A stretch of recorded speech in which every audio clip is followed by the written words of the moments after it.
네, 반갑습니다. 광메카트로닉스 공학과 김광석입니다.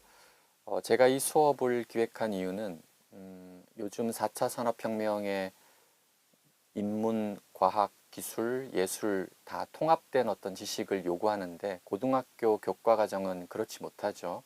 그리고 이제 막 대학에 입학한 신입생들 경우에는 융합이라는 게 어떤 건지 아직은 좀 낯설고 그럴 수 있을 것 같습니다. 그래서 제목은 감성 물리, 물리 내용이 많긴 하지만 그래도 이 물리라는 시선을 통해서 다양한 인문, 예술 분야를 좀 어우를 수 있는 관점을 제공해 주기 위해서 만들었습니다. 첫 번째 강좌 통섭의 시대, 통섭이라는 단어가 좀 낯설긴 한데요. 여러 분야를 합친다라는 개념으로 생각하시면 되겠습니다.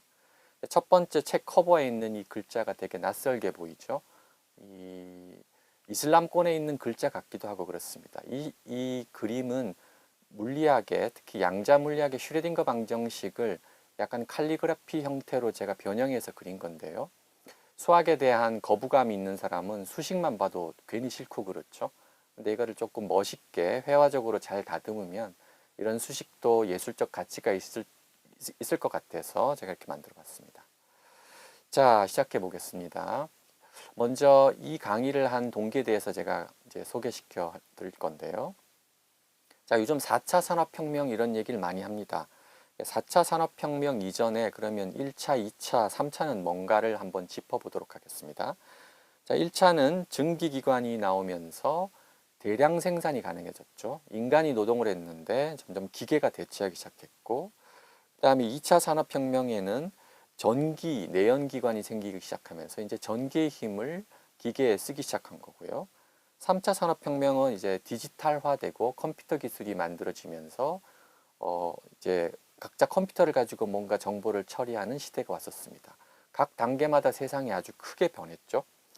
반면 4차 산업혁명은 뭔가 새로운 기술이 나타난다는 측면도 있긴 하지만 흩어져 있던 모든 기술들이 통합되면서 경계가 없이 서로 아우러지면서 새로운 학문이 만들어지는 새로운 분야가 창출되고 이런 새로운 조류라고 생각하시면 되겠습니다.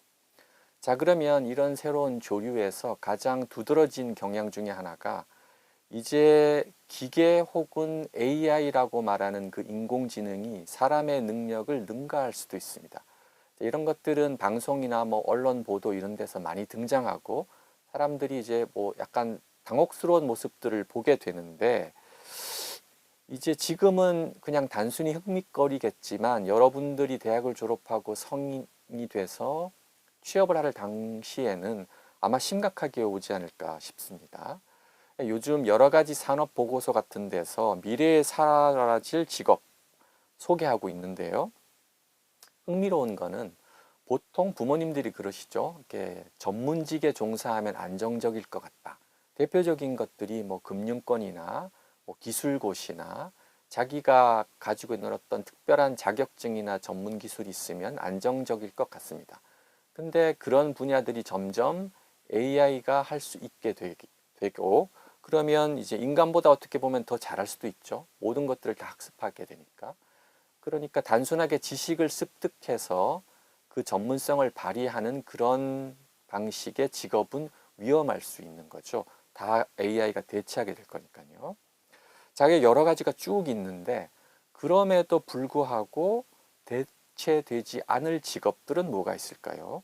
여러 가지가 있습니다. 의외로 화가가 있고 뭐 큐레이터, 뭐 패션 디자이너, 여러분들이 보기에는 뭔가 사회적으로 지위가 높아 보이고 안정적이고 이런 것들과는 조금 거리가 있는 대체적으로 창작과 새로운 것들을 만들어내는 뭔가 엔터테인먼트와 관련이 있는 것 같기도 한 이런 분야들이 점점 자동화와 상관이 없는 분야가 될 가능성이 높습니다. 한마디로 뭐나 그러면 새로운 것들을 만들어내는 사람, 직업들, 기계가 대체할 수 없는, 기계는 즉 AI는 기존의 지식들을 쭉 보고 빅데이터를 토대로 해서 학습해서 그 많은 지식들을 아우러서 무언가를 만들어내는데 인간은 그거와 다르게 기존 데이터와 상관없는 새로운 것들을 만들어낼 수 있는 역량이 있죠. 창의력이 그런 거니까요.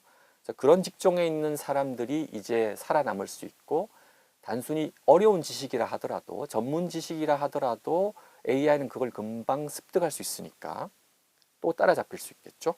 자, 그런 측면에서는 얼마나 잘 어우를 수 있는가. 자, 이것도 특정 분야로 좁혀지게 되면 금방 AI가 할 수 있겠죠. 그래서 혁신적인 융합이 필요합니다. 여기 그림에 있는 것처럼 수학, 이공 계열은 이제 뭐 이공의 전문 지식들만 배우면 될 거라 생각했는데 그렇지 않죠. 공학자들도 때로는 예술을 해야 되고 인문을 끌어들여야 되고, 인문하는 사람들이 나는 뭐 수학 안 해도 된다, 오산입니다. 앞으로는 수학적 통찰이 없는 사람들은 살아남기 어려울 거고요. 그 다음에 그와 다른 예술적인 감성, 이런 측면들도 다 어우를 수 있는 이런 통섭적인 시각을 가진 사람만이 살아남을 수 있는 이런 세상이 올 겁니다. 자, 그런 측면에서 이 강의를 준비했고요. 자, 그렇다면 이런 통섭적이고 창의적인 뭔가를 만들어내려면 어떤 식의 마음 준비를 해야 될까요? 여러분들이 고등학교 때까지 배워왔던 교육들은 사실 그렇지 못하죠. 오로지 입시만을 바라보고 있었고, 그 잘 정돈된 지식을 누가 빨리 습득해서 시험을 잘 칠 수 있느냐, 답이 정해진 지식들을 빨리빨리 학습해서 보는 거였는데, 이제 그러다 보니까 자기가 하는 분야 혹은 자기가 아는 지식에만 고립됐을 가능성이 많습니다. 이건 지식의 문제를 떠나서 세상을 보는 관점과도 관련이 있는데, 보시는 것처럼 요 금붕어는 오렌지색으로 비슷하게 생겼고 요 금붕어는 색깔이 다르죠. 그러니까 요즘 학생들은 자기와 다른 부류나 그룹이나 지식에 대해서는 배타적인 가능성이 많습니다. 나랑 조금 다르네 그러면 받아들이기보다도 뭔가 이상하다, 넌 왜 나와 다르냐, 우리 그룹과 다르냐, 배타적이죠. 배타적이란 이런 관점은 창의력을 만드는 입장에서 아주 좋지 않은 태도입니다. 자, 그래서 제가 지적하고 싶은 거는, 어쩌면 이 그림은 물리적으로 좁은 방 안에 고립되어 있는 것 같이 보이지만 사실은 우리들의 마음과 세상을 바라보는 시선이 이렇게 고립되고 단절돼 있지 않을까요? 코로나 때문에 더욱 이런 성향은 더 심해졌죠. 자, 이런 습관은 점점 가게 되면 편견이나 독선으로 빠질 수 있습니다. 난 그렇지 않은데 라고 생각할 수 있겠지만 그렇지 않아요. 자기가 보고 느끼는 그 세계 속에서만 갇혀 있다 보면 넓은 생각을 하지 못하고 융합적인 생각도 불가능하겠죠. 보는 것처럼 개구리는 우물 속에서 자기가 우물 속에서 본 세상만 알고 그 시각으로 모든 걸 분석하는 거죠. 자, 이런 태도를 벗어버리고, 여러분들 뭐 이공계열로 선택해서 온 신입생들, 예술계열로 뭐 음악이나 미술이나 체육을 한 분들도 여기만 고립돼 있지 말고 다른 분야와 잘 어울릴 수 있었으면 좋겠습니다. 인문학도 나는 수학 안 해도 된다. 과학기술도 철학이나 인문학, 신화 이런 거는 안 해도 된다. 뭐 예술과 인문학은 그나마 좀 상관관계가 있는 것 같아요. 하지만 과학기술과 인문학은 뭐 서로 문알못, 이알못 이런 단어를 써서 혹은 뭐 예알못 이러면서 각자의 다른 분야에 대해서 배타적인 태도를 취하고 있죠.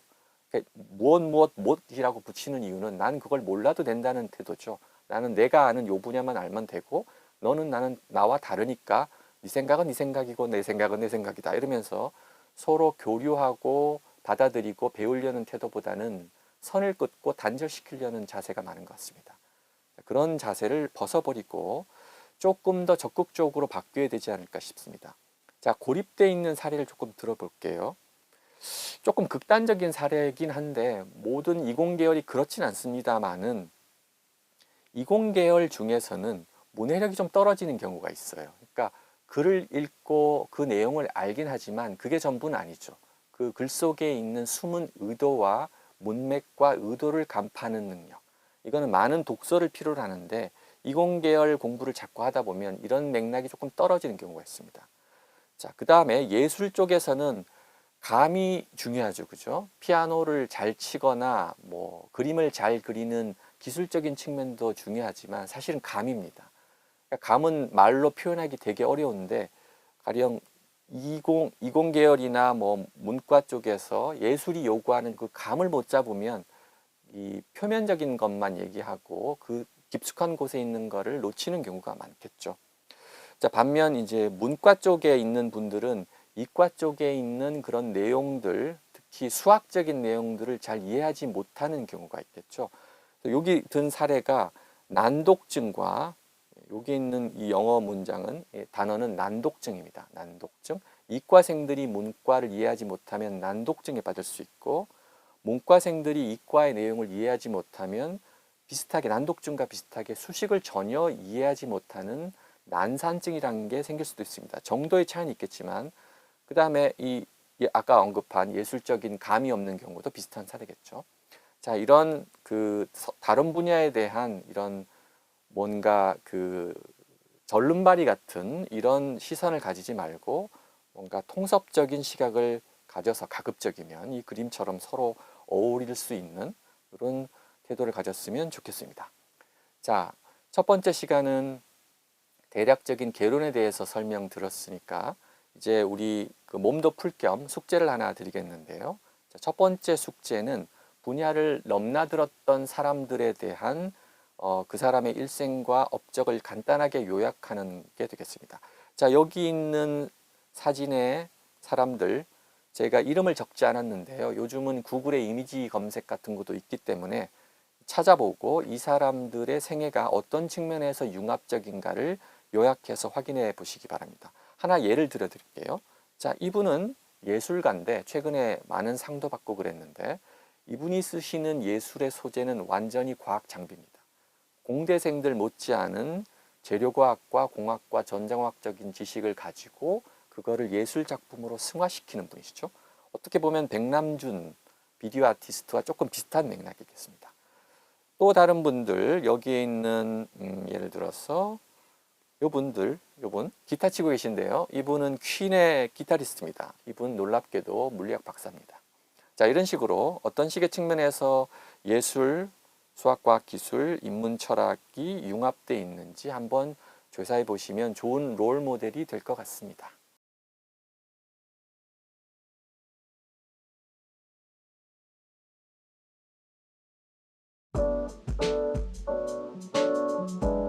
네, 통섭에 대한 여러 가지 관점을 제가 소개시켜 드렸는데 이제 첫 번째 본격적으로 들어갈 내용은 수는 넘버라 그러죠.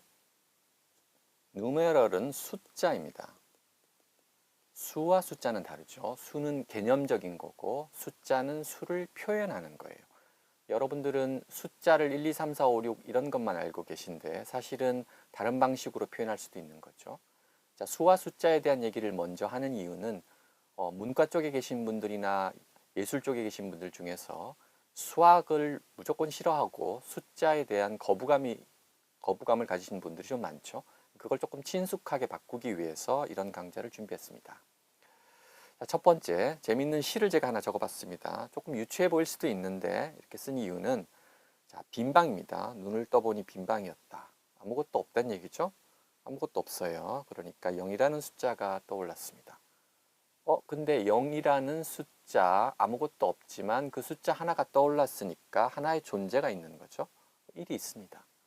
근데 처음에는 아무것도 없다는 0을 떠올렸고 그 다음에는 무언가가 있으니까 1이죠. 그러면 0과 1을 같이 생각하게 되는 거죠.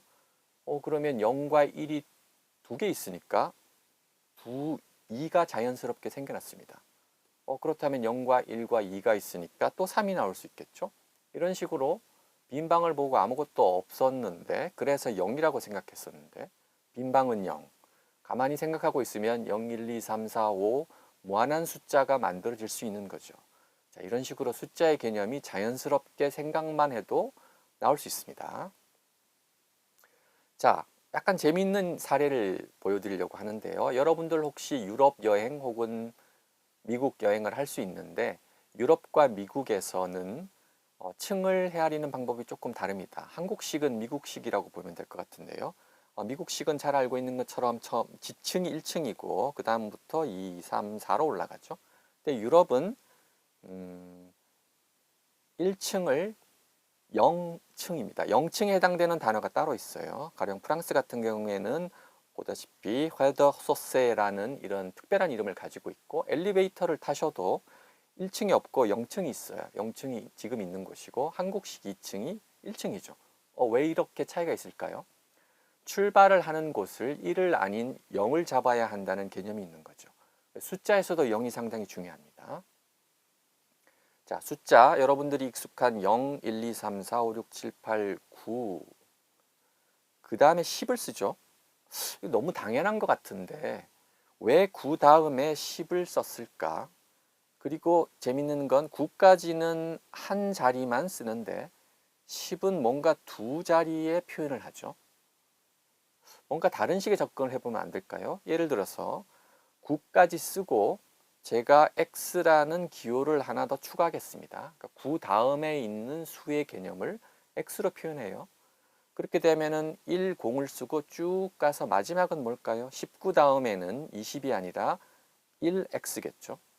조금 낯설긴 한데 한 자리에 있는 숫자를 몇 개로 표현하느냐. 우리는 9개, 0부터 9의 10가지 기호를 쓰는 거에 익숙해져 있긴 한데 다르게 하면 안 될까요? 다르게 할 수도 있습니다. 자, 그렇다면 왜 우리는 10개의 기호만 쓸까요? 한번 생각해 보신 적 있나요? 그런데 가만 보니까 사람의 손가락이 10개입니다. 이거와 상관 있을까요? 네, 상관 있습니다. 원시 시대 때부터 사람의 손가락이 10개니까 뭔가를 세기 시작했겠죠. 물고기 2마리 다오, 5마리 다오, 우리 집에 10개 있는데 10개 넘으면 어떻게 되나요? 10개를 한 묶음으로 하고 그 새로운 한 묶음 더하기 새롭게 2개가 있다. 이런 식의 표현을 하기 시작했겠죠. 자, 그 다음에 또 재밌는 건 손가락으로 숫자를 표현하는 데 있어서 나라마다 조금 다릅니다. 유럽 사람들 한번 볼까요? 엄지가 먼저 출발합니다. 한국은 검지가 먼저 출발하는데 엄지부터 하나씩 펼쳐서 1, 2, 3, 4, 5, 6, 7, 8, 5. 중국은 한국과 비슷하게 여기서부터 출발하죠. 전 이란을 더 좋아하는데요. 손가락을 한번 헤아려 보면 새끼손가락부터 펼치는 게 훨씬 더 편해요. 한국식으로 하면 1, 2, 3 하고 불편하니까 엄지랑 새끼를 붙잡죠. 그죠? 아메리칸 사인 랭귀지도 한국과 뭔가 유사합니다. 반면 뉴기니 사람들은 펼치기보다 꼽습니다. 새끼손가락을 접고 그 다음 셋, 넷, 다 접으면 5가 되는 거죠. 우리는 뿜어내는데 파푸아뉴기니 사람들은 하나씩 꼽는 거죠. 조금 다르죠. 자, 이집트로 가볼게요.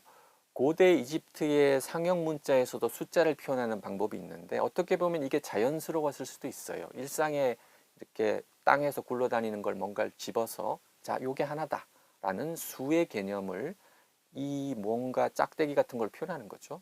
쉽습니다. 1, 2개면 2, 3, 4, 5는 좀 많아요. 6도 많고 그러면 9면은 상당히 많은 시간이 필요합니다. 짝대기 9개나 꺼야 되니까요.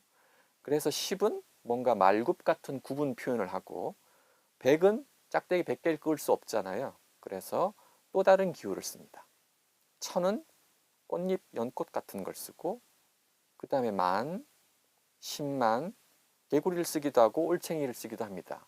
흔히 볼 수 있는 거니까요. 그 다음 단위가 이제 사람이죠. 자, 그래서 이집트 벽화에 있는 이런 상형 문자를 보면 이런 다양한 숫자의 기호들이 있습니다.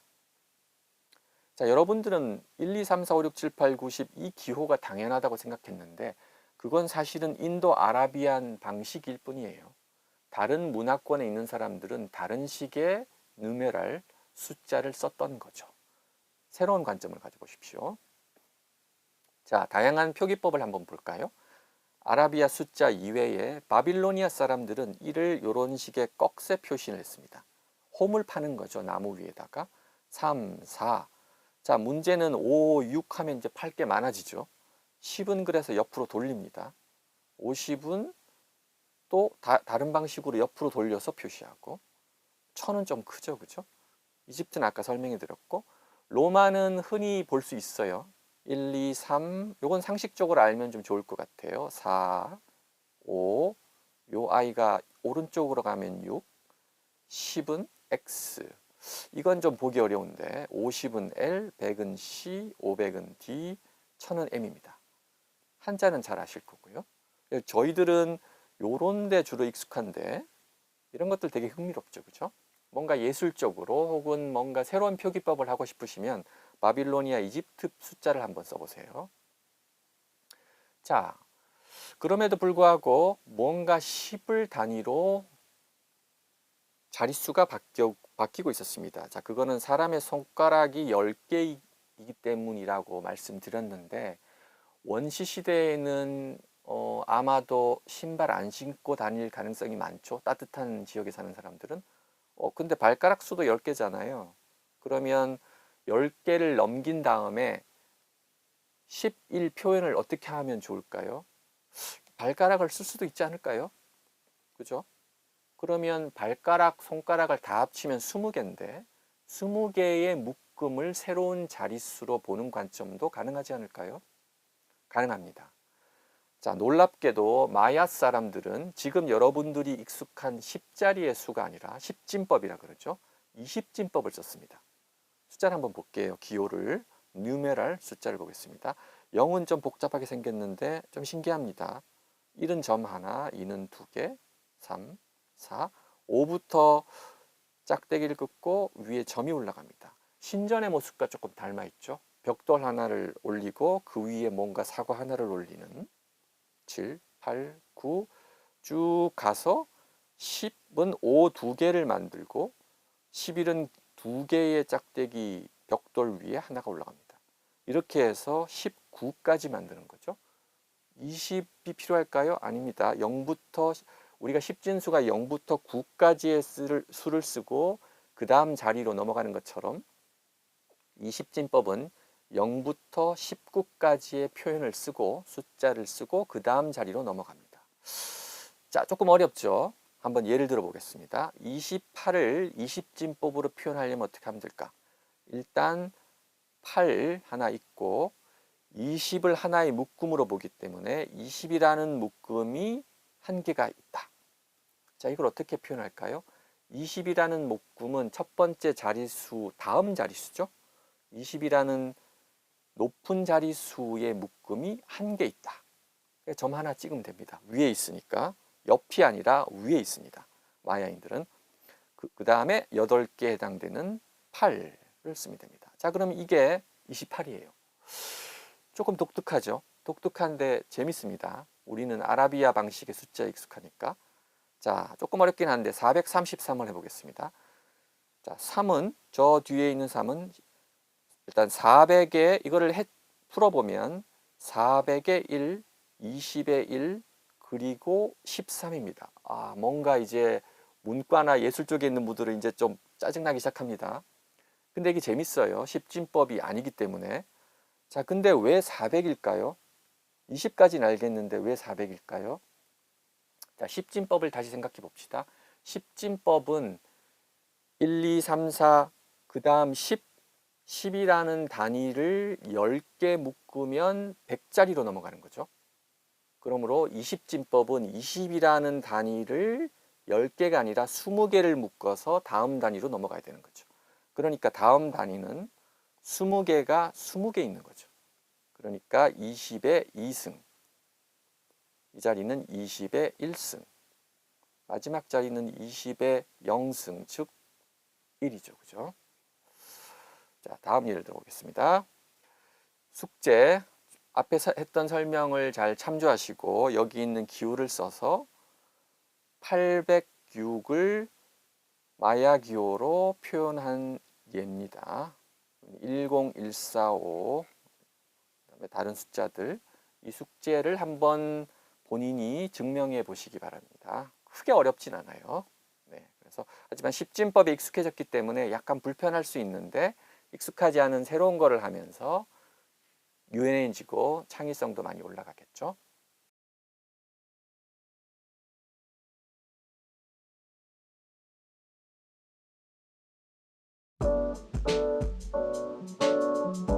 네, 앞 시간에는 수를 표현하는 인도 아라비아 방식과 조금 다른 고대 이집트나 마야나 이런 다른 방식의 표현법을 배웠습니다. 20진법 숙제를 잘 하셨는지 모르겠네요. 자, 이번 내용은 약간 조금 그렇게 어렵진 않아요. 이제 문과 쪽에 계신 분들 혹은 예술 쪽에 계신 분들이 재밌어 하실 수도 있을 것 같아요. 물론 이과 쪽에 계신 분들도 흥미롭습니다.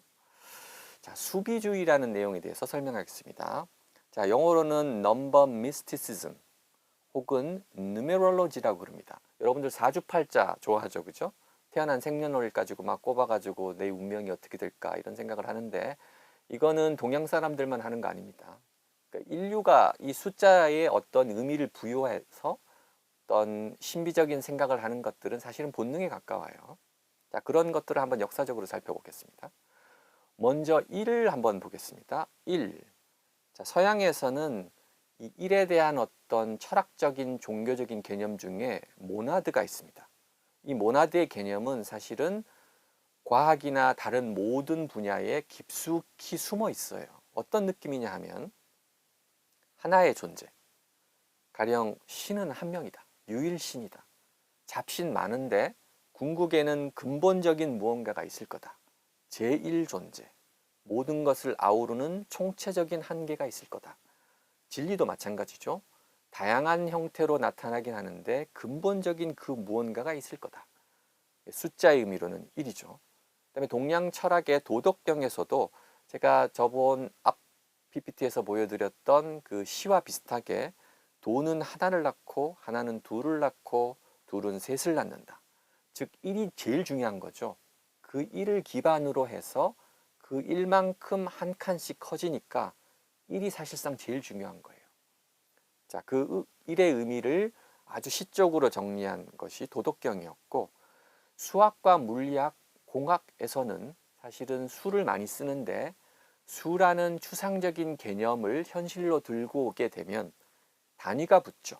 예를 들어서 길이는 1m, 길이는 미터라는 혹은 센티미터라는 단위가 필요해요. 그냥 1만으로는 부족하죠. 그다음에 무게, 질량, 킬로그램이라고 단위라고 표시해 줘야 돼요. 1kg이라는 단위를 기본으로 한 칸씩 한 칸씩 가는 거고 분수만큼 다르다면 뭐 1.2kg, 1.35kg이라고 말을 할 수 있겠죠. 시간도 마찬가지입니다. 세컨드. 나이도 1살, 세월도 1년, 1학년, 1학기, 한 과목, 한 명, 한 그릇. 한 명이 중요하죠. 사람은 0.2명이 있나요? 없습니다. 1이 중요합니다. 자, 2를 생각해 보겠습니다. 2는 어떤 느낌이냐 하면 궁극의 1과 다르게 그 1이 두 개로 분리되는 거죠. 그러면 아무것도 모르던 예전의 원시시대의 인류는 어떤 감성으로 2를 생각할까요?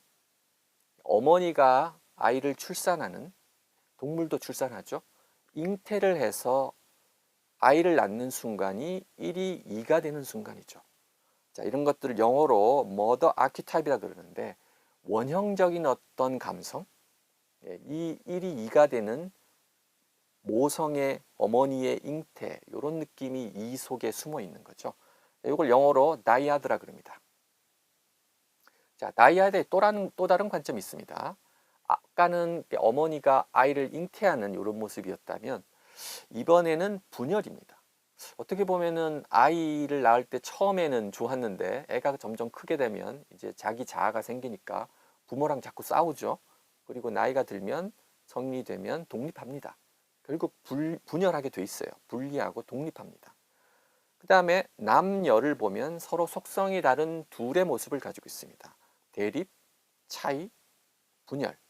남자와 여자, 동양 철학에서 말하는 양과 자, 그럼 자연현상에서 물리도 그래요.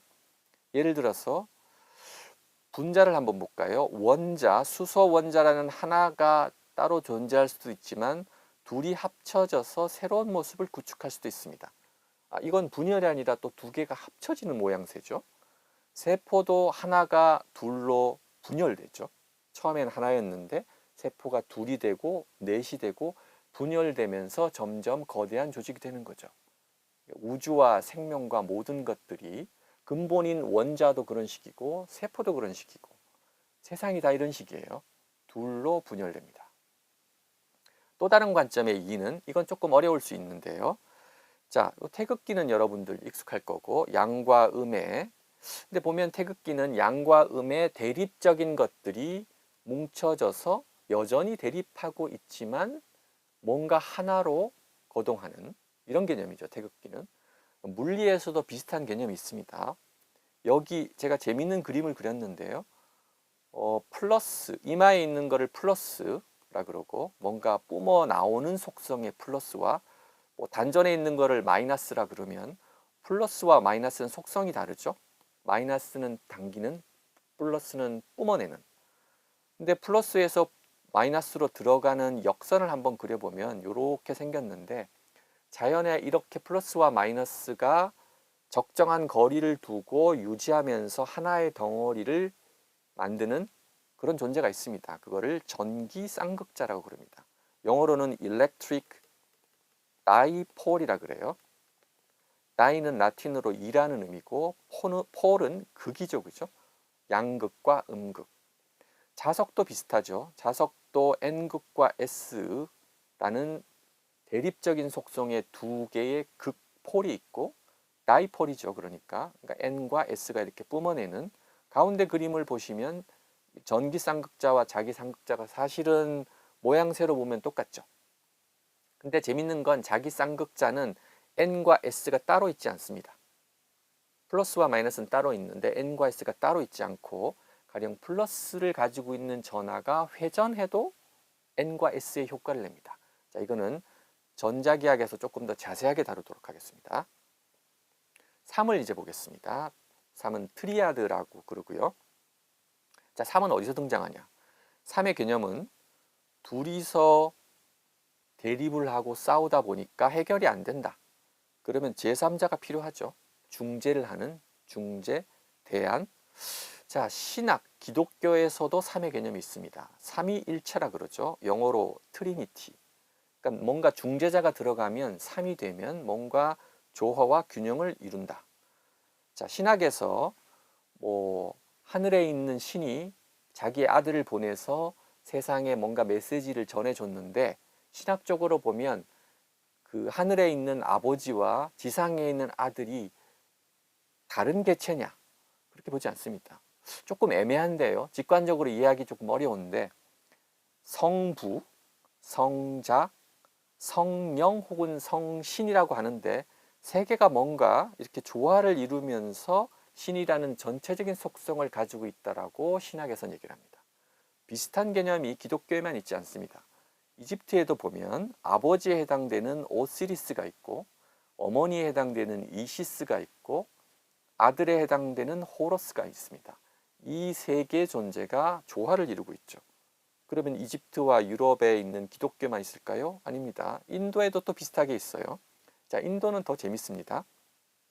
인도는 창조의 신 브라마가 있습니다. 뭔가를 계속 만들어내는 거죠. 반면 파괴의 신 쉬바가 있습니다. 쉬바는 뭔가를 다 없애버리는 거예요. 반면 중간에는 뭔가를 유지하고 조화롭게 균형을 맞출 수 있는 위슈누라는 유지의 신이 있습니다. 얼뜻 보면 뭔가 신화적이고 종교적인데, 잘 생각해 보면 물리적이지 않나요? 이런 신화적인 이런 개념들이 물리 개념과 상당히 많이 닮아 있죠. 놀랍게도 물리 현상들이 신화에서 표현하고 있는 이런 것들과 아주 비슷합니다. 자, 혹시 영국에 가실 일이 있으면 트리니티, 즉 삼위일체와 관련되어 있는 대학 이름을 만날 수 있습니다. 왜냐하면 기독교 전통이 있으니까요. 자, 영국에도 가시면 트리니티 컬리지라고 있습니다. 컬리지라는 개념이 조금 낯선데요. 옥스포드와 캠브리지는 유니버시티라는 전체 조직이 있지만 그 안에 컬리지라는 작은 단위의 대학이 있습니다. 뭐 저희 대학도 자연과학 대학이면 사이언스 컬리지라는 말을 쓰는데, 그 개념과는 조금 달라요. 전공과 상관없이 뭔가 독립적으로 운영하는 컬리지들이 별도로 있습니다. 옥스포드에도 트리니티 컬리지가 있고, 더블린에도 트리니티 컬리지가 있고, 캠브리지도 트리니티 컬리지가 있습니다. 자, 마지막으로, 자, 수에 대한 이런 수비적인 느낌, 신비적인 느낌, 혹은 또 다른 생각들, 이런 것들이 예술가에게 영감을 준 사례가 있는데요. 이 그림은 아주 재밌습니다. 이게 뭘까요? 그냥 숫자입니다. 자, 한 예술가가 수를 쓰기 시작했습니다. 1, 2, 3, 4, 5, 6, 7, 8, 9, 10, 11, 12 계속 쓰기 시작했습니다. 어디까지 쓸 수 있을까요? 뭐 100만, 200만 계속 쓰겠죠? 이게 무슨 미친 짓이냐고요? 자, 여러분들이 태어나서 지금까지 살아온 연도와 횟수는 뭐 연도가 바뀌고 12월이 끝나고 나면 새로운 1월이 시작되지만 사실은 그거는 세상이 정해놓은 틀이죠. 여러분들이 탄생부터 지금까지의 모든 시각을 숫자로 나열할 수 있으면 살아온 삶은 소중하잖아요. 그런 맥락에서 예술가는 자기가 지나온 삶을 회상하듯 삶의 매 순간의 가치를 한번 되짚어보는 의미에서 숫자를 쓰기 시작했어요. 촘촘하게. 근데 숫자가 커지면 점점 톤을 낮춰서 흐릿하게 썼습니다. 근데 쓰다 보면 틀릴 수도 있죠. 틀리면 어떻게 했을까요? 틀리면 그대로 두고 옆에다가 또 썼습니다. 저희들 인생도 그렇지 않나요? 하다가 실패하면 실패의 흔적은 고스란히 남죠. 두 번 할 수 없습니다. 시간은 가버리니까 옆에 또 씁니다. 그런 식으로 계속 쓰고 또 심심하니까 옆에다가 자기 사진도 찍었습니다. 늙어가는 모습이 보이죠? 그리고 숫자가 너무 커지니까 200만 3894 이러니까 너무 힘드니까 자기가 그걸 녹음해서 그 소리를 들으면서 숫자를 썼습니다. 어떻게 보면 미친 짓 같기도 하고 어떻게 보면 묵상하는 것 같기도 하고 많은 생각을 하게 만듭니다. 이 화가의 작품은 상당히 높은 평가를 받고 있고요. 많은 가치를 가지고 있습니다. 자, 이 화가가 마지막에 쓴 숫자의 크기가 이 정도입니다. 화가 이름은 로만 오팔카. 혹시 전시회에서 이 화가의 작품을 보실 기회가 있으면 한번 기억해 주시기 바랍니다.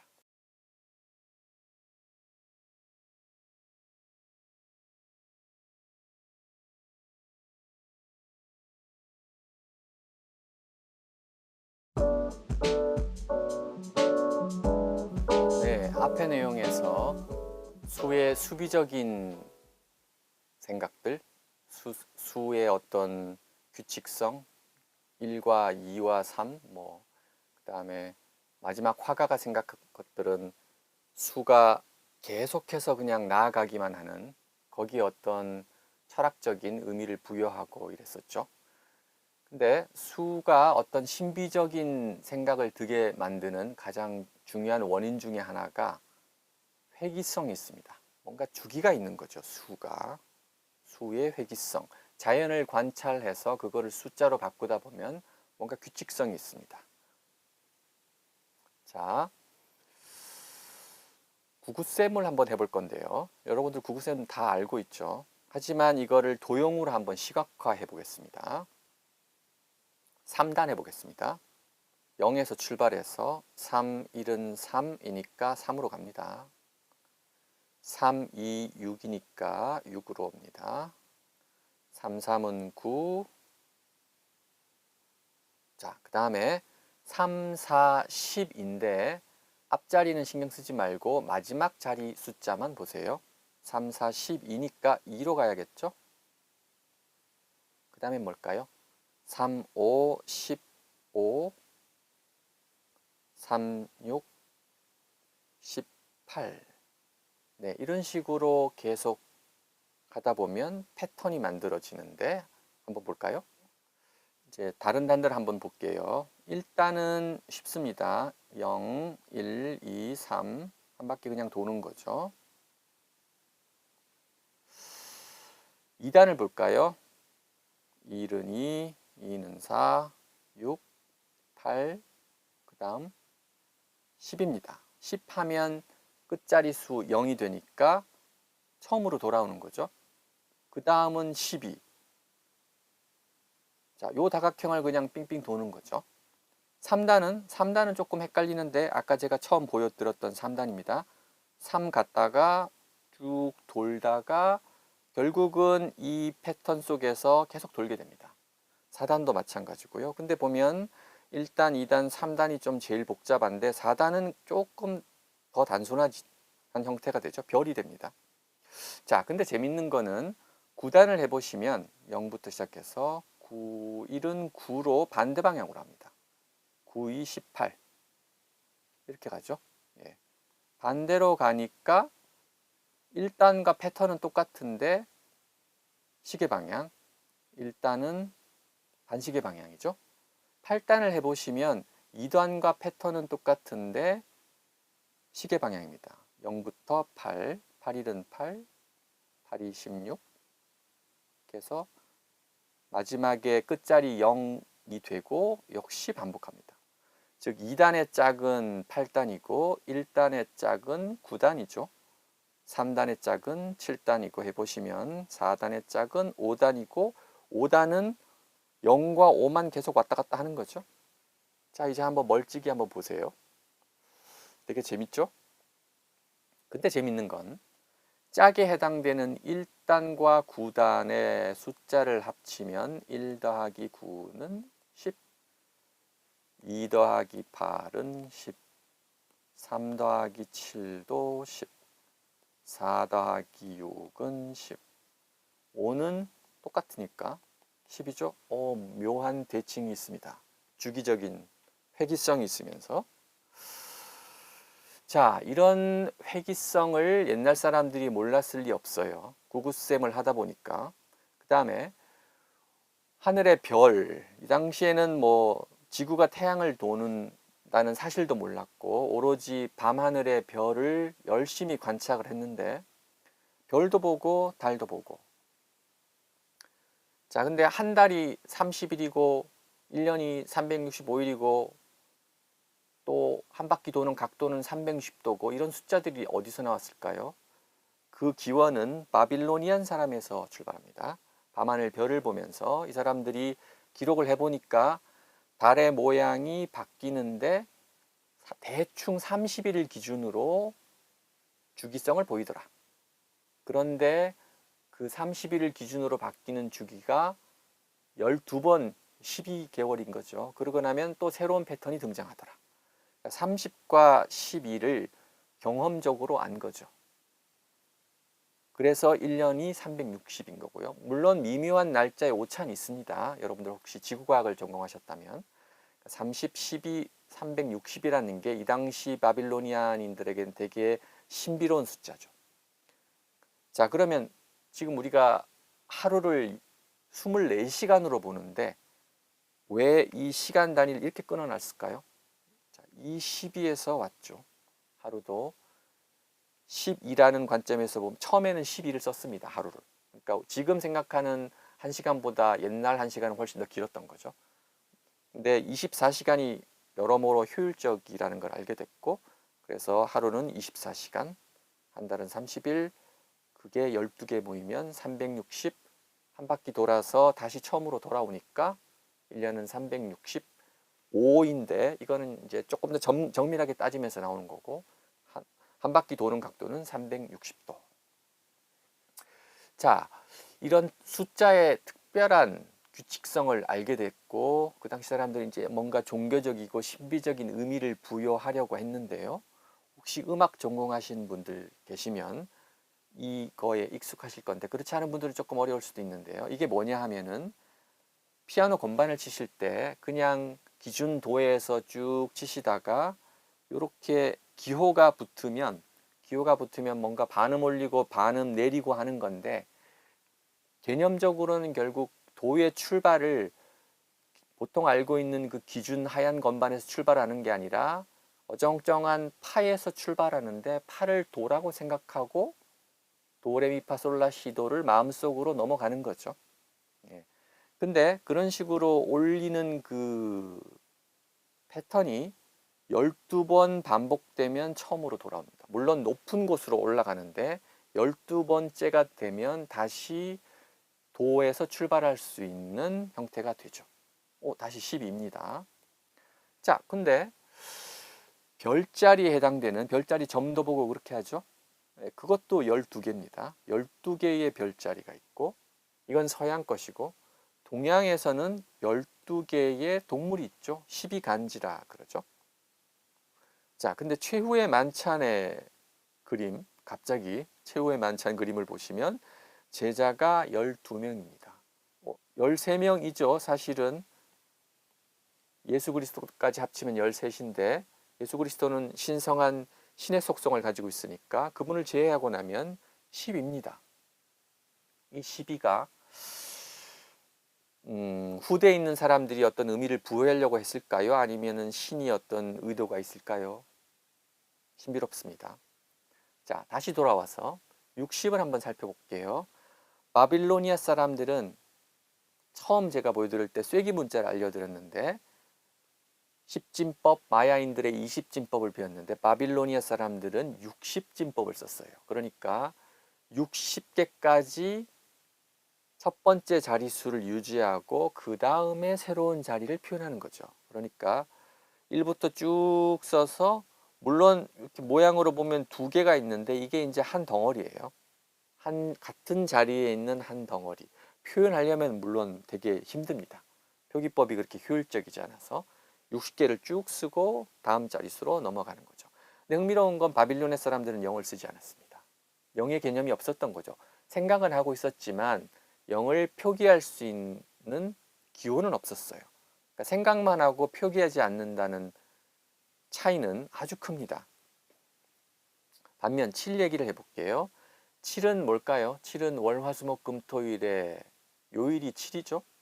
자, 이 7도 바빌로니아 기원으로 가보면 이 별의 지구 주변에 있는 행성들과 태양을 아우르는 7개가 나옵니다. 태양이 있고 비너스는 금성이죠. 머큐리는 수성, 그다음에 달이 있고 세턴은 토성, 주피터는 목성, 마스는 화성입니다. 7개의 어떤 조화로운 우주의 균형이 있다고 바빌로니아 사람들은 생각했고 그게 어떤 운명적인 수비주기적인 신비적인 어떤 개념으로 들어갔고요. 그 다음에 유대교의 주이시의 다윗의 별이라는 게 있는데요. 6개입니다. 하나, 둘, 셋, 넷, 다섯, 6개인데 가운데 있는 게 7입니다. 중심에 신이 있고 6개의 꼭지가 있는 거죠. 자, 오른쪽 그림은 이제 그 각자 요일에 있는 의미를 조금 더 살펴보자는 취지에서 제가 넣었는데요. 자, 월, 화, 수, 목, 금, 토, 일에 해당되는 행성입니다. Sun, Moon, Mars, Mercury, Jupiter, Venus, Saturn. 자, 이 행성의 영어 이름은 사실은 그리스와 로마 신화에서 기원하는데요. 그리스가 사실은 원조죠. 그리스가 먼저 하고 로마가 따라한 거죠. 그리스의 태양에 해당되는 거 헬리오스, 셀렌, 아레스, 에르메스, 제우스, 아프로디테, 크로노스가 이 행성에 각각 대응되고 로마 버전으로 바뀌면 솔, 루나, 막스, 머큐리, 주피터, 비너스, 세턴에 해당되는 각각의 신이 있는 거죠. 반면 요 그림들은 거기에 해당되는 신들을 넣었습니다. 근데 북유럽 신화에도 비슷한 개념이 있어요. 근데 요 비너스인데 이 라틴어 어원을 가지는 프랑스어나 이태리어나 스페인어 보면 이 비너스의 그 흔적이 남아 있어요. 불어로는 왕드르디 이렇게 하는데 영어는 프라이데이죠. 프라이는 어디서 나왔을까? 프라이는 북유럽 신화의 여신 중에 프리아가 있습니다. 프리아가 금에 해당되는 거고 목은 토르입니다. 토르. 웬즈데이는 우딘과 비슷하죠. 그 다음에 튜즈데이는 티르와 비슷합니다. 옆에 있는 건 늑대입니다. 북유럽 신화와 좀 상관이 있고요. 자, 반면 여기 알려드렸던 바빌로니안 신화에 있는 표기법으로 이 사람들은 월화수목 금에 해당되는 행성의 어떤 기호를 가지고 있었습니다. 반면 기독교적인 세계관은 이것과는 조금 다르죠. 첫째 날 신이 빛을 만들고 둘째 날 하늘을 만들고 물과 땅과 식물들을 만들고 태양과 별을 만들고 물, 바다, 생명체를 만들고 그 다음에 마지막 날은 또 쉬셨다 그랬죠. 세계관이 조금 달라요. 그렇죠? 자, 반면 중국에서는 월화수목금토일이라고 말하지 않습니다. 표기법이 좀 다르죠. 성기일, 요건 날 일자고요. 여기는 숫자 1, 2, 3, 4, 5, 6이라고 표현합니다. 혹시 중국어를 아시는 분들은 잘 아실 것 같은데요. 혹은 또 주 1, 여긴 날 일자가 들어가고 1, 2, 3, 4, 5, 6 중국의 상형 문자에 해당되는 걸 표시해 보면 이렇고 인도 사람들은 또 다릅니다. 인도 신에 해당되는 각각의 명칭이 있고 재밌는 건 수에 해당되는 이 요일에 두 가지 신이 중첩되어 있습니다. 자, 이거는 그리스 로마 버전으로 오면 헤르메스와 조금 비슷한데요. 헤르메스의 성은 보시는 것처럼 남성과 여성이 중첩되어 있습니다. 그러니까 남성일 수도 있고 여성일 수도 있고, 인도인들도 약간 비슷한 감성을 가지고 있었죠. 네. 요일에 대한 이런 다양한 관점만 가지고도 여러분들 혹시 광고회사에 취직하거나 예술적인 컨텐츠를 만들거나 소설을 쓰거나 창작을 하실 때 아주 유용할 것 같습니다.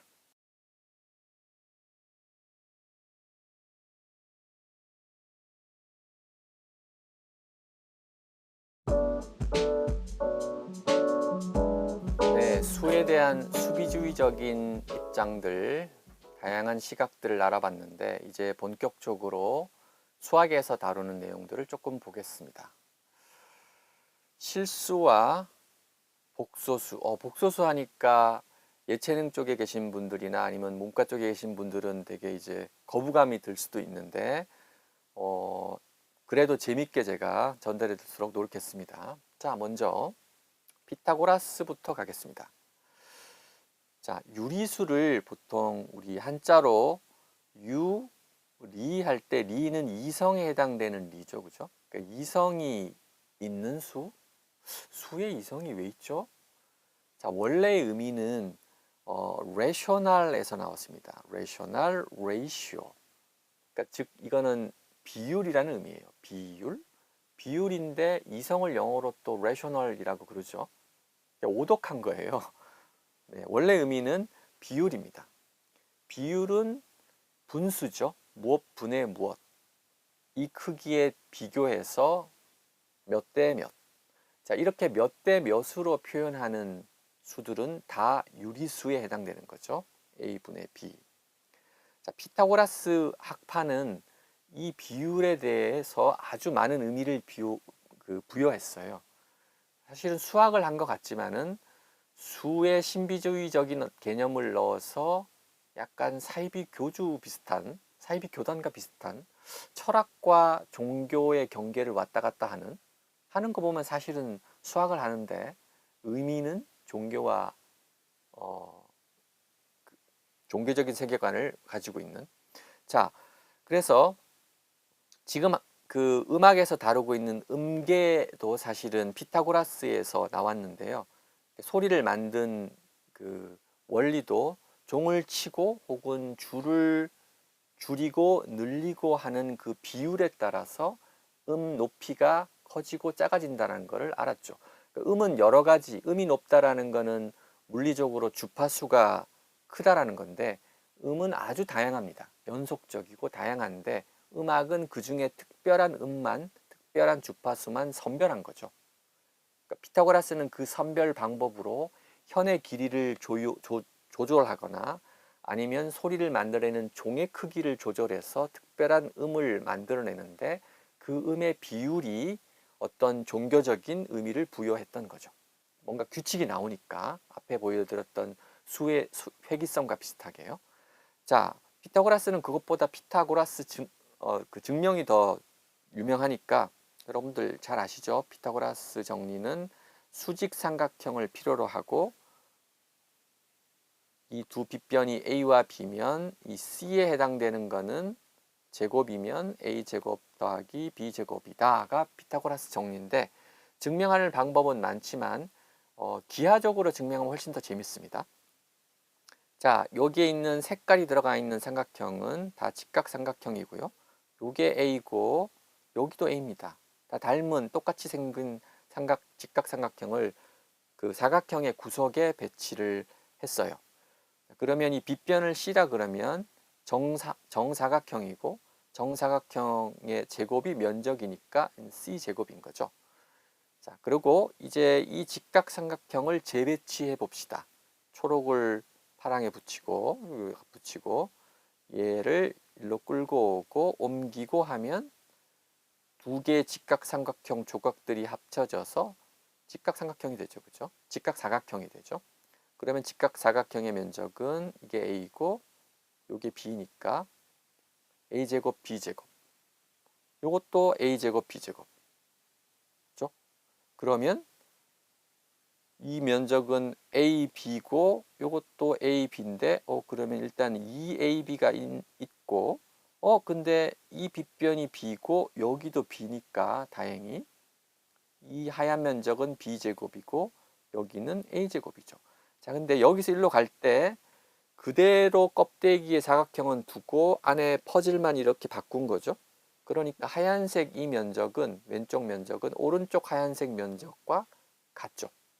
따라서 C제곱은 A제곱 더하기 B제곱이라는 것을 기하학적으로 증명할 수 있습니다.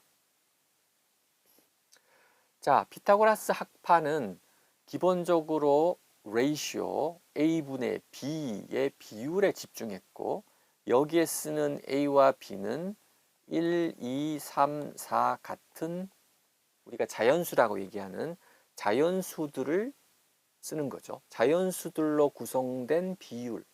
이것들은 전부 유리수인데 그리고 그 세상에 있는 그 유리수의 비율들을 찾다 보니까 이상한 게 많고 신비로운 게 많다. 결국 이 모든 우주는 자연수의 비율인 유리수로 세상을 볼 수 있다. 이게 유리수에 이제 의미를 부여하는 거죠. 자, 그런데 피타고라스 제자 중에 히파수스라는 사람이 있습니다. 피타고라스는 직각삼각형의 그 정리가 유명하니까 자, 그러면 직각삼각형의 양변의 길이가 1이면 어떡할 거냐. 자, 그 당시에는 루트 2가 뭔지도 몰랐습니다. 근데 이게 뭐냐 도대체.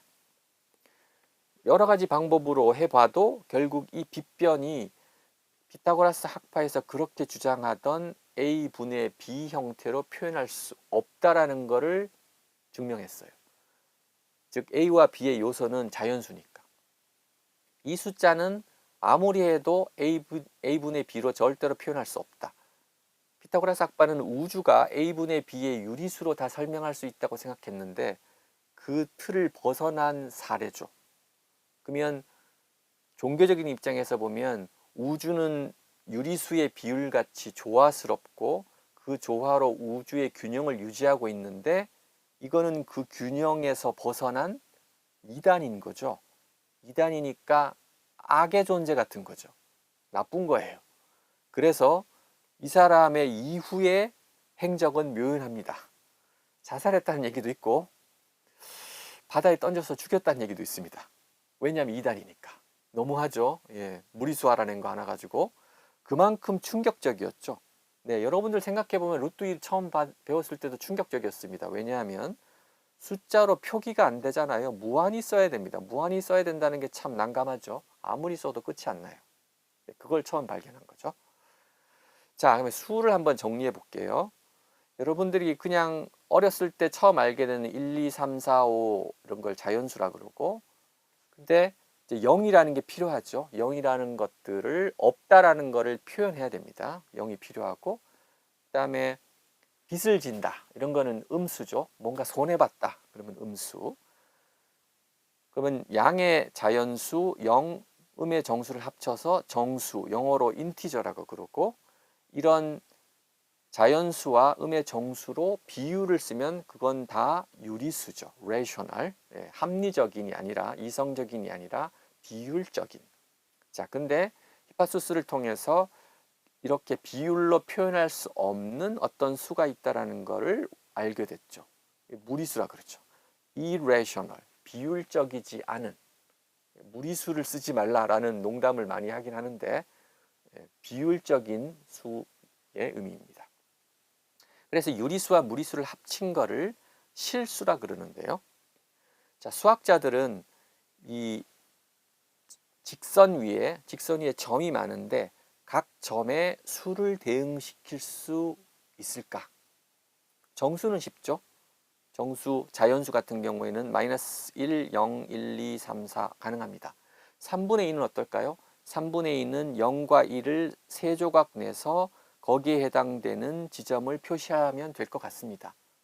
머리를 잘 쓰면 3등분은 기하적으로 작도할 수 있을 것 같아요. 루트 2는 어떨까요? 루트 2도 가능할 것 같아요.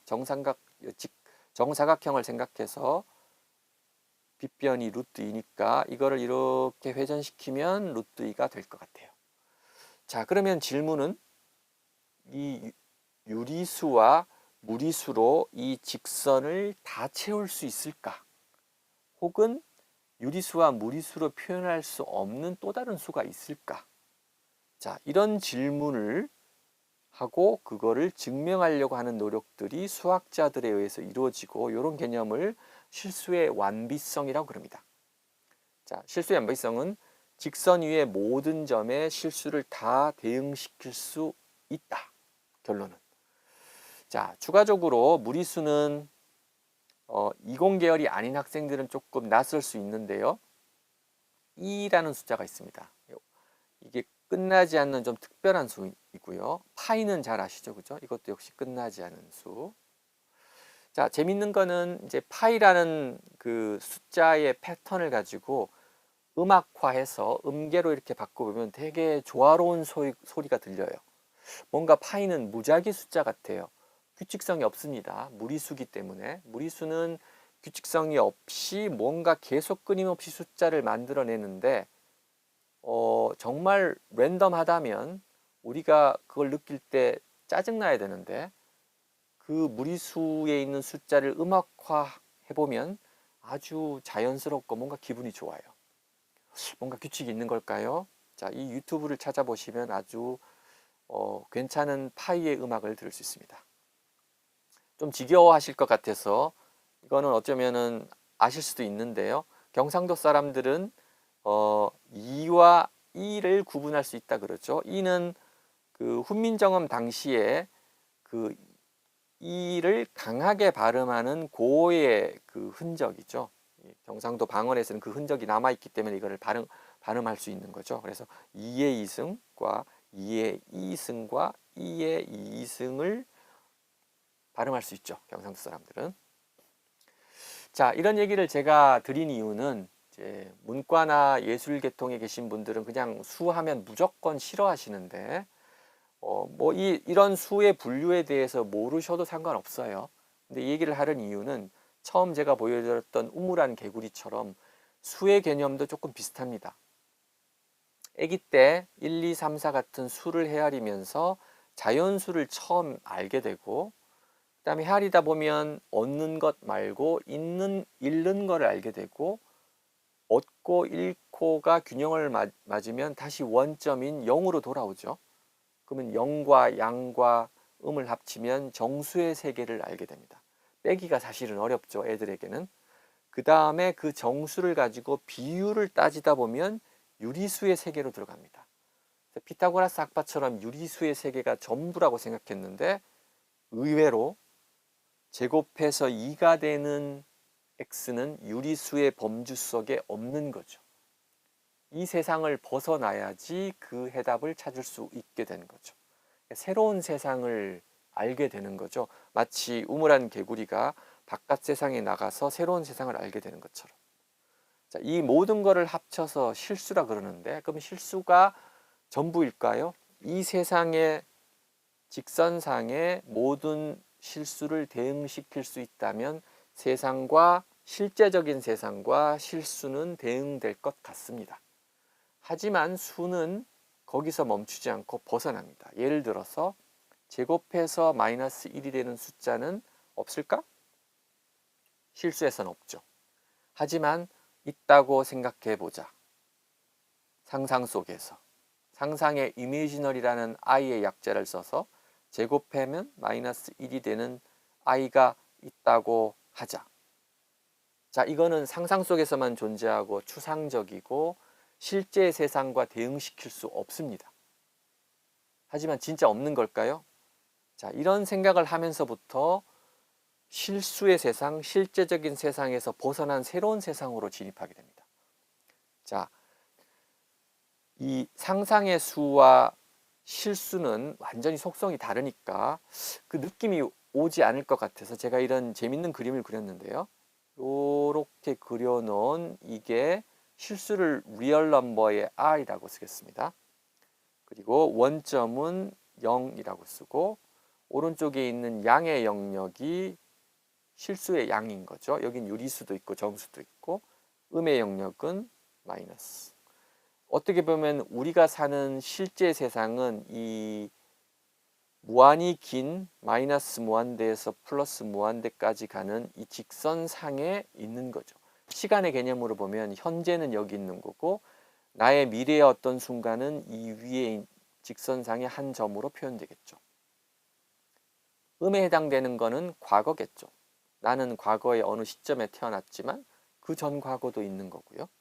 자, 반면 상상의 수 이미지너리 I는 실제적이지 않아요. 상상 속에서만 가능하니까 그건 어떤 느낌일까? 제 생각에는 이 I를 뭔가 우리가 상상으로 생각하는 천상의 I, 그래서 약간 지금 천사처럼 죽은 사람처럼 이렇게 그렸어요. 그래서 약간 올라가는 양의 허수, 플러스의 허수는 천상을 의미하고 마이너스의 허수는 뭔가 안 좋은 시면의 혹은 지옥의, 그래서 양의 허수와 음의 허수를 이렇게 그림으로 표현했습니다.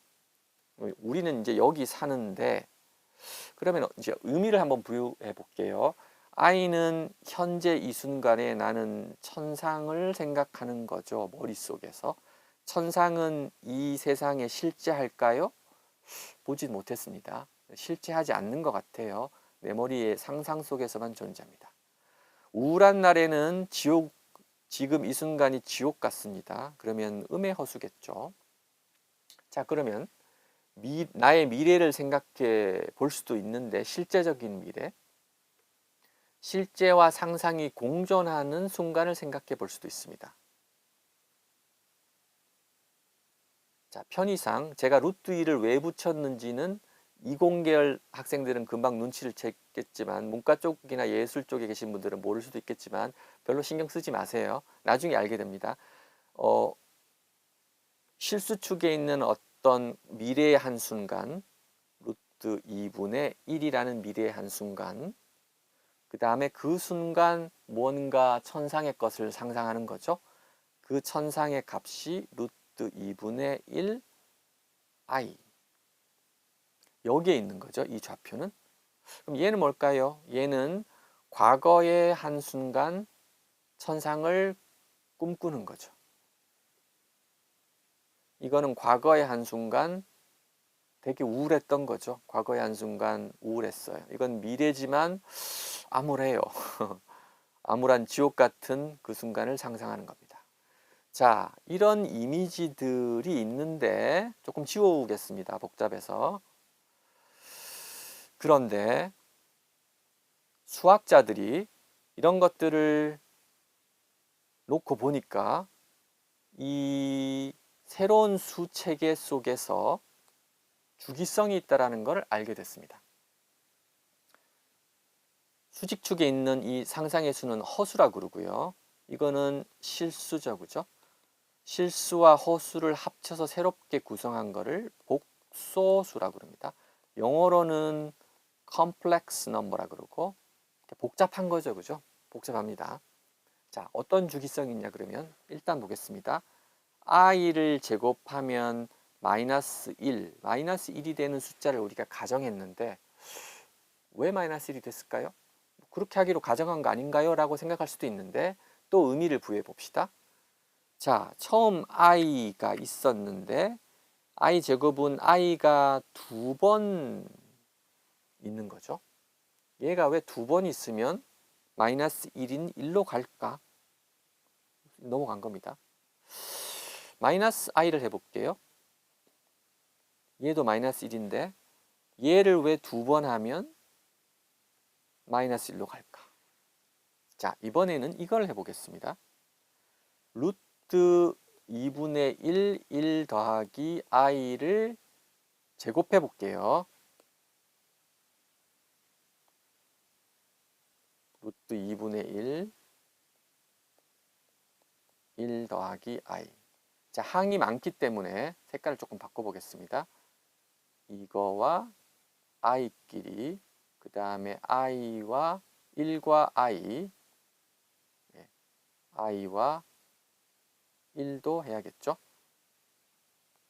자, 그러면 2분의 1은 그대로 나오고 1, i와 i는 마이너스 1, 1과 i, 여기 있는 1과 i. 1과 마이너스 1은 없어지고 i가 2개죠. 2i니까 나누기 2 하면 i입니다. 여기에 있는 수를 2번 곱하면 여기로 갔습니다. 어떤 느낌이죠? 자, 수학자들이 이걸 눈치채지 못할 리가 없습니다. 이 각이 45도죠. 왜냐하면 이 길이와 이 길이가 수직과 수평의 길이가 루트 2분의 1로 똑같습니다. 그래서 이 반지름은 1이죠. 자, 왜 루트를 분모에 썼는지 이제 이해가 되실 겁니다. 이 반지름을 1이 되게끔 하기 위해서 그랬습니다. 자, 그러면 이 숫자를 스스로 곱한다는 말은 요 각을 2배 한다는 얘기죠. 곱한다는 건 복소 공간상에서 각을 2배로 늘린다. 그 다음에 반지름도 사실은 곱해지는데 반지름이 1이기 때문에 곱해도 그 상태로 있었던 거죠. 자, 그러면 이제 규칙을 알았습니다. i는 어떨까요? i는 각도가 90도니까 각은 2배로 돼서 1로 넘어오는 거죠. 그래서 마이너스 1로 간 겁니다. 반지름은 1이라서 그대로 온 거고, 이번에는 마이너스 i를 해볼까요? 얘는 180도 더하기 이건 거죠.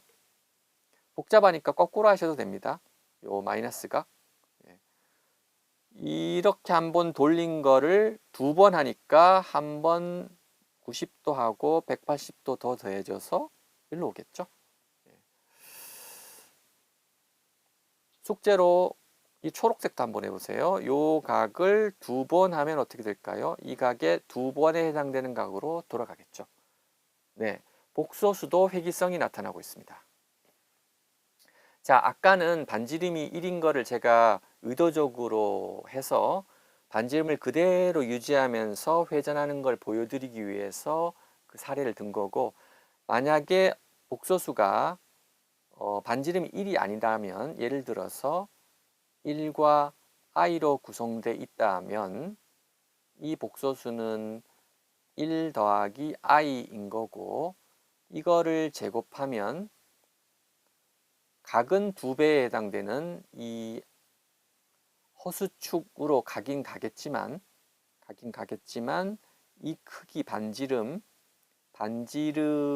곱해지는 거. 지금 반지름은 1과 1이니까 루트 2죠. 그죠?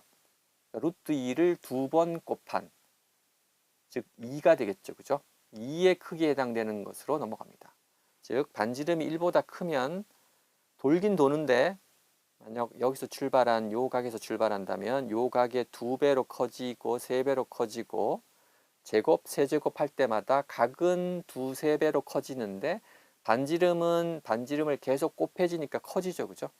제가 이 시뮬레이션은 1보다 약간 큰 값을 넣어서 돌면서 점점 커지는 거를 보여주기 위해서 한 거고, 50번 곱하면 이 정도로 커집니다. 즉 점점점 커지면서 바깥으로 나가는 모습이죠. 복소수의 곱셈은. 반면 1보다 작다면, 반지름이 1보다 작다면 곱하면 1보다 작은 두 수를 곱하면 어떨까요? 0.9 곱하기 0.9 하면 0.9보다 더 작아집니다. 그래서 점점점 반지름이 작아져서 많이 곱하면 0으로 가게 됩니다. 즉 복소수의 반지름이 1보다 크다면 무한의 영역으로 나가려고 하는 거고, 1보다 작으면 0으로 수렴해 가려고 하는 거겠죠. 곱하면 곱할수록.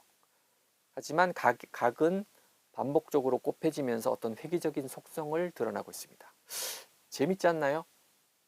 처음에는 단순히 제곱해서 마이너스 1이 무엇인가를 알기 위해서 일단 있다고 가정하자 라고 시작했는데, 하고 나니까 이게 2차원의 세상에서 돌고 있는 형상이 나타나고, 우리의 세상은 어떻게 보면 1차원의 직선상에 있는 것 같고, 세상을 보다 큰 세상에서 내려다보는 듯한 느낌이 들죠. 자, 이런 식으로 수학에서 만들어내는 새로운 개념은 실제적이지 않고 추상적이긴 하지만 세상을 바라보는 새로운 통찰이 생기는 거죠. 복소수를 잘 이해한다면 수학적인 계산뿐만 아니라 세상을 바라보는 물리현상도 마찬가지고요. 훨씬 더 깊이 있는 관점을 가지게 됩니다. 자, 조금 어렵긴 했는데 문과나 예술 쪽에 계신 분들은 수의 개념, 수의 획기적인 개념을 가지고 소설을 쓰거나 시를 쓰거나 문학 비평을 하거나 작품을 만드실 때 복소수의 개념을 써서 한번 써보세요. 그게 훨씬 더 현대적이겠죠.